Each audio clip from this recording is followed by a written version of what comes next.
Hello, hello, hello. Call me an anti, and this is an episode of Shit Larries Say. It's been so long, I don't even remember how many episodes there are. Antisemitism and conspiracy theories. Explained. I was directed to this post earlier this week, and I've been thinking on it ever since. Title: You're in a cult, call your dad.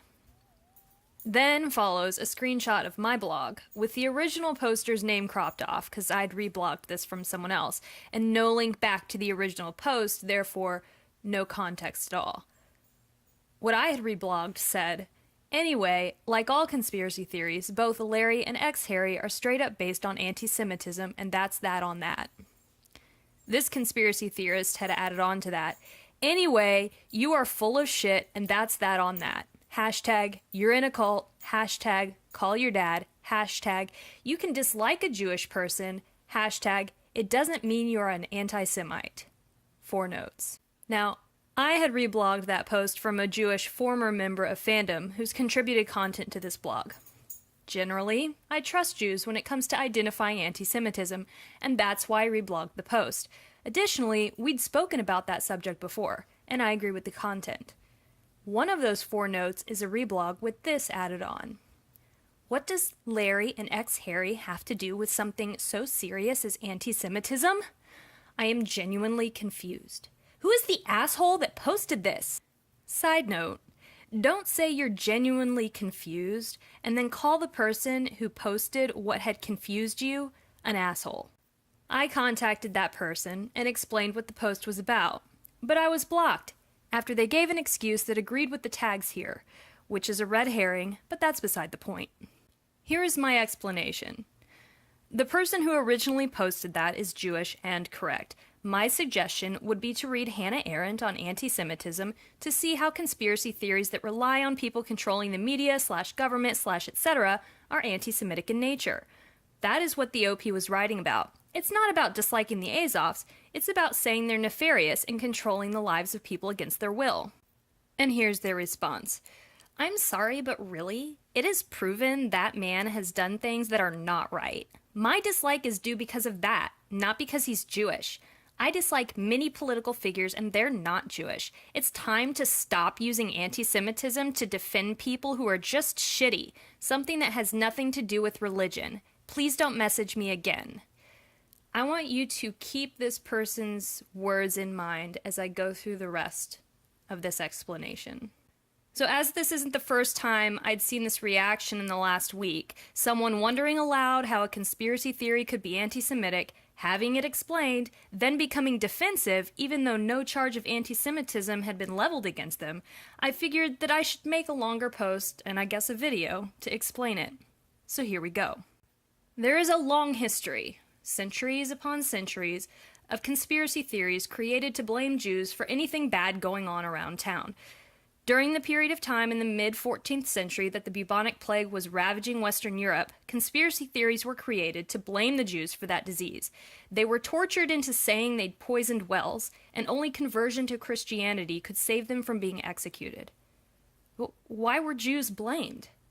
Because feudal lords owed them money and took advantage of the situation to get themselves out of their debt problem. The feudal lords created a neat and simple explanation for a terrible thing that no one could explain. The ordinary village folk went along with this explanation, spurred on by their priests referring to Jews as Christ killers, yet another conspiracy theory popular since at least the Crusades and pushed by the Catholic Church until 1965, because it made them feel better.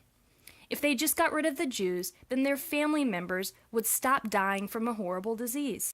It's easy for us in the 21st century to look back on that past conspiracy theory that Jews were to blame for the Black Death and call bullshit.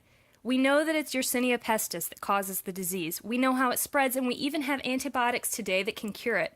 It is no longer a threat to us, and it is now easily explained. But we don't live in a world where everything is easily explained. We live in a chaotic world full of contradictions and confusion and things we can't know, despite all our knowledge. We yearn for these easy explanations, for an easy-to-blame bad guy, for someone to just break it down to us so that we know the answer. It's the same human nature that existed in the Western European Christians of the 14th century. Here are the problems, give me an easy solution. I don't think anyone could disagree that the following statements are anti-Semitic. Jews have too much power in the business world.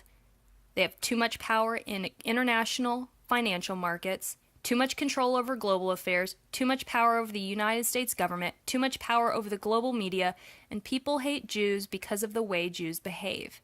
Now, if you do disagree, these statements come right from the Anti-Defamation League survey of attitudes toward Jews, so take it up with the ADL.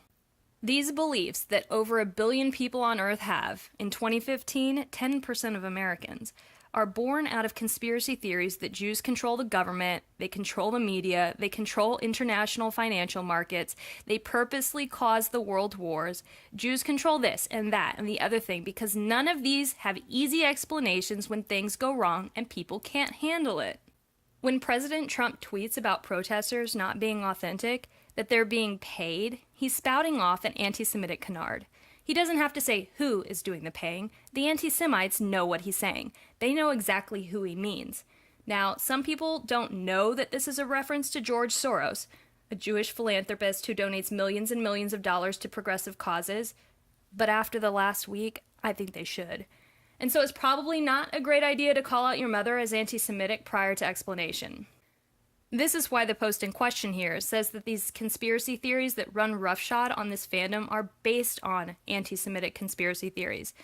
I don't think that Larries and the conspiracy theorists who believe Louis is bound to contracts that force him to pretend he's straight actually know the roots of these conspiracy theories they engage in. But it's about fucking time we stop fucking around with them, full stop, because it is no longer acceptable to be ignorant about this issue. When you parrot the conspiracy theories that leave the door open for the obvious conclusion to those who know what the hell is going on, you normalize them. You perpetuate those paradigms and give them weight.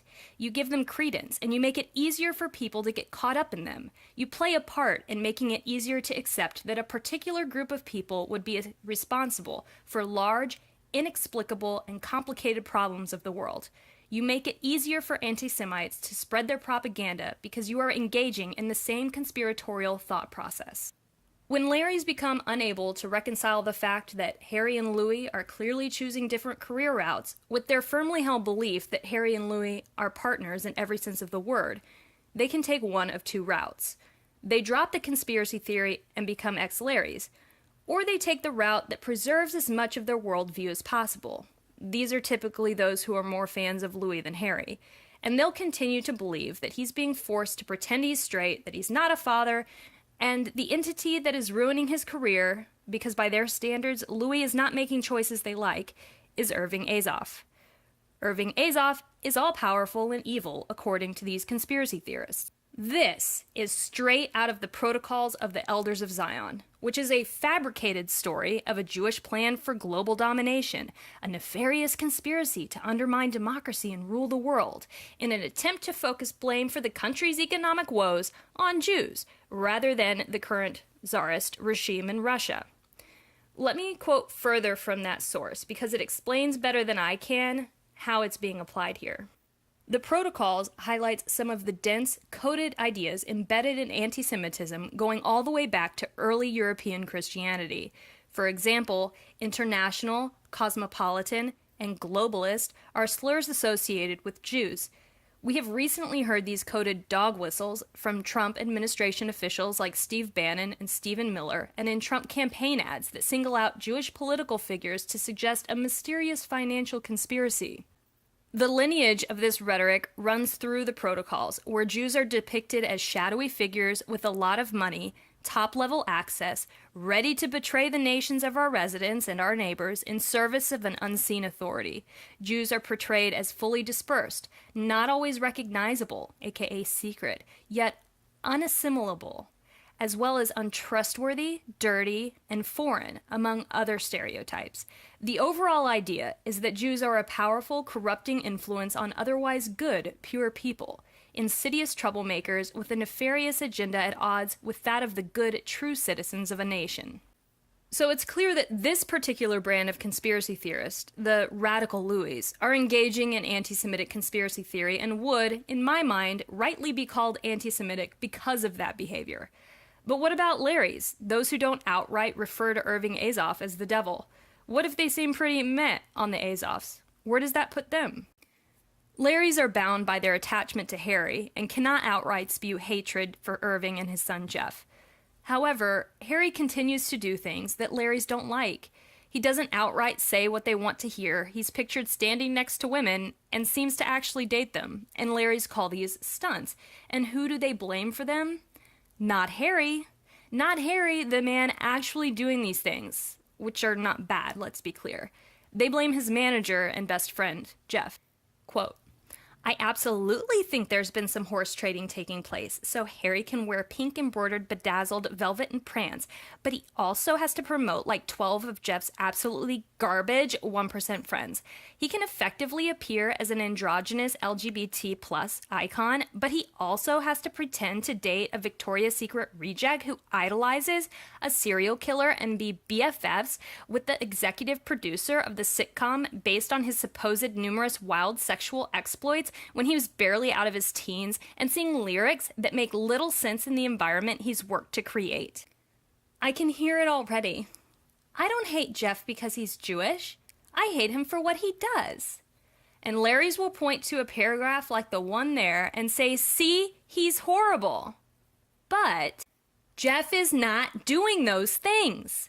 Larrys have conditioned themselves to believe he is doing those things because he must be doing those things for their worldview to hold up. He must be controlling Harry because if he's not, then Harry is acting in ways that they don't like touching women, loving them, dating them, maybe even having sex with them, hanging out with Jeff's friends because they're his friends too.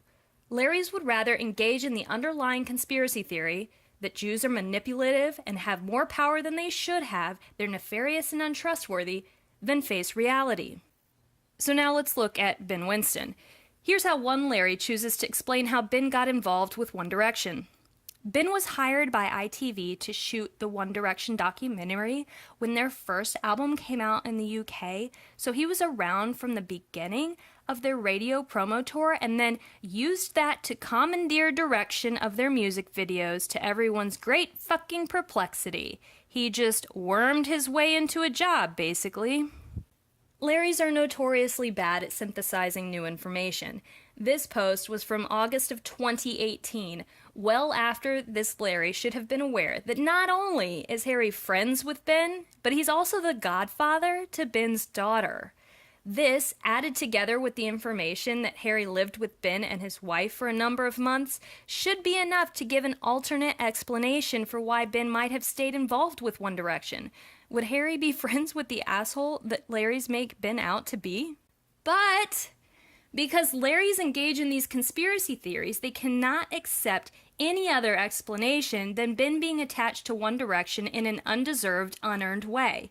Ben must be using his connections, because he's Jewish, that's what goes unsaid here, to put himself in a position that rightly belongs to someone else who isn't Jewish. You're putting words in our mouths. We don't hate Ben because he's Jewish. You don't have to say it. Again, by engaging in the underlying conspiracy theory, you are leaving the door open and inviting everyone in to fill in the blanks with what has filled in those blanks since the 11th century. Every time you say a blogger is paid to operate their blog that you don't like, you are engaging in a conspiracy theory that is anti-Semitic. It's a little hat tip and a nod, a wink wink that you don't even know you're making. And it quickly becomes blatantly anti-Semitic when you make this accusation and point to the man you think is paying the blogger, and he's Jewish! You seek this explanation because you don't like reality, that thinking people out there in fandom don't buy into the conspiracy you cling to. Every time you say shadowy figures are behind the scenes pulling the strings, you're engaging in a conspiracy theory that's anti-Semitic. And let's take another sidestep here. The bloggers who call the Azoffs evil and accuse them of sabotaging Louis' career, that's not veiled anti-Semitism. That's buying into every anti-Semitic trope out there, and I'd encourage you to block all of those blogs and anyone who likes or reblogs those posts. With the president we've got and the rising tide of white nationalism, it is incumbent upon all of us to spot anti-Semitism wherever it exists and not allow it to seep into our everyday usage. Read Hannah Arendt. Read Understanding Anti-Semitism, a pamphlet put out by Jews for Racial and Economic Justice. Probably start with the pamphlet. Aaron is pretty dense. Stop engaging in conspiracy theorism, which is the cheap way out of engaging in messy, chaotic reality.